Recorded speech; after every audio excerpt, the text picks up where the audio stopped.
Okay, hi, this is Tom with Pure Water Power, and I have a Little Beast dual RO water purification cart. This is set up with 250-foot hose reels that are an add-on to the purchase of a Little Beast cart. What I'm going to show you here today is how to inline these hose reels to the system without having to hook up the hose reels to that outlet right there. So it'll be all done internally. So this is only needed if you're going to run 2 hose reels. But anyway, I'm going to go ahead and install a ball valve so you can run both of those hose reels. So I've installed the hose reels onto this unit, and as you can see where that white fitting is, that is the outline of the DI filter. That goes from the DI outlet to the water out fitting on the system. So this is the ball valve that you are going to have to install. It has 2 swivel fittings and then 1 straight fitting, and we'll install this right now.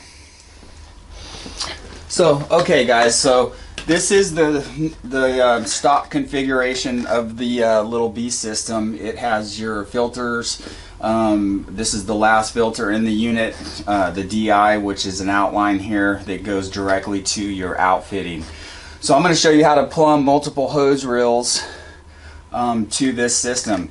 If you were just going to mount 1 hose reel, this is the line off the hose reel that I've installed. It would just plug in directly to this T fitting, and then that will plumb your hose reel directly.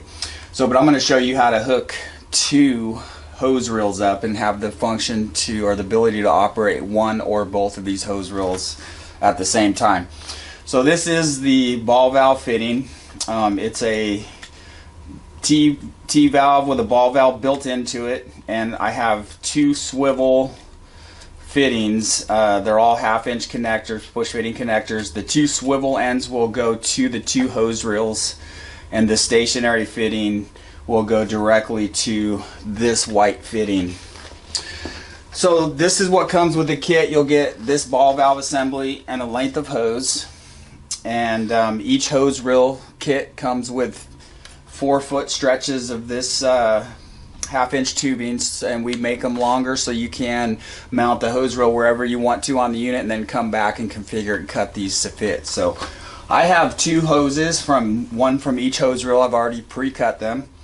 And this ball valve, you just take this hose, push it into the stationary fitting, and then remove the existing blue hose from this fitting that goes to the outlet. You could discard this or keep it here just in case you want to go back to the original configuration.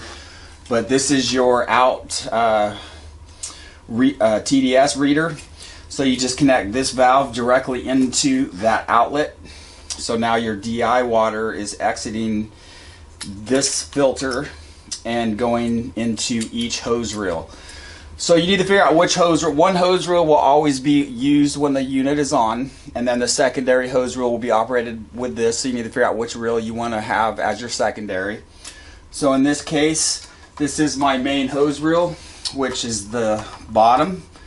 I'm going to go ahead and just hook that into this fitting, and then the secondary hose reel I will connect to that fitting, and this will tuck nicely right in there. So now when you turn the system on, you don't have to hook up anything to this outlet fitting. It's been bypassed. So now you're running through the system with your hose reels.